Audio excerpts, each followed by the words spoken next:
Salsa Erwina kini jadi perhatian publik. Bukan hanya ia berani dan tegas dalam mengkritik pemerintah, namun ia juga pandai dalam bidang komunikasi politik internasional setelah menjadi viral di media sosial. Kini ia dipanggil oleh Presiden Prabowo dan ia dicadangkan menjadi menteri. Menteri apakah itu? Mari kita simak kisah lengkapnya biar lebih jelas dan tidak gagal paham. Jakarta, suasana politik Indonesia tengah hangat. Di tengah sorotan publik terhadap kinerja parlemen, muncul kembali nama seorang perempuan muda yang pernah menjadi bahan perbincangan nasional, Salsa Erwina. Salsa, yang dulu dikenal lantang mengkritik DPR karena dianggap tidak berpihak pada rakyat kecil, kini sedang menempuh pendidikan S2 Hubungan Internasional di sebuah universitas bergengsi di Eropa. Meski jauh dari tanah air, suara dan kritiknya tak pernah padam.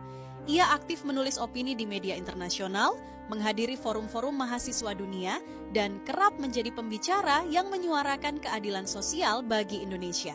Suatu pagi, ketika ia sedang menyiapkan presentasi di ruang kuliahnya, sebuah email resmi masuk. Stempel Garuda Emas di kop surat itu membuatnya terhenyak.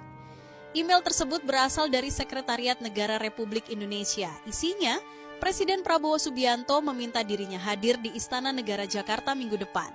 Salsa sempat terdiam lama. Ia tidak percaya. Perempuan sederhana asal Jawa Barat yang dulu turun ke jalan berdemo bersama ribuan massa menuntut DPR, kini dipanggil langsung oleh Presiden. Setibanya di Jakarta, Salsa langsung dijemput oleh mobil kepresidenan. Jalanan protokol menuju Istana Merdeka terasa berbeda dari biasanya. Ada rasa gugup sekaligus bangga dalam dirinya. Di ruang pertemuan, Presiden Prabowo sudah menunggunya. Dengan balutan jas hitam sederhana, Prabowo menyambut Salsa dengan senyum khasnya. Prabowo, Mbak Salsa, saya sudah lama memperhatikan kiprah Anda. Kritik Anda keras, tapi jujur. Justru negara ini butuh orang-orang seperti Anda. Salsa, terima kasih Pak Presiden, tapi saya hanya menyuarakan apa yang rakyat kecil rasakan. Saya tidak ingin Indonesia terus dikuasai oleh segelintir elit yang lupa pada rakyatnya. Prabowo, itulah sebabnya saya memanggil Anda. Saya ingin Anda bergabung di kabinet saya. Saya ingin menjadikan Anda menteri muda yang fokus pada pemberdayaan pemuda dan transparansi pemerintahan. Salsa terdiam. Tawaran itu terlalu besar untuk langsung diterima.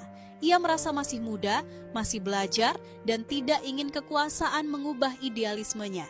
Beberapa hari setelah pertemuan itu, media nasional meledak dengan pemberitaan.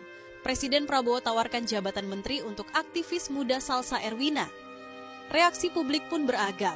Banyak rakyat kecil yang mendukung, melihat Salsa sebagai simbol keberanian.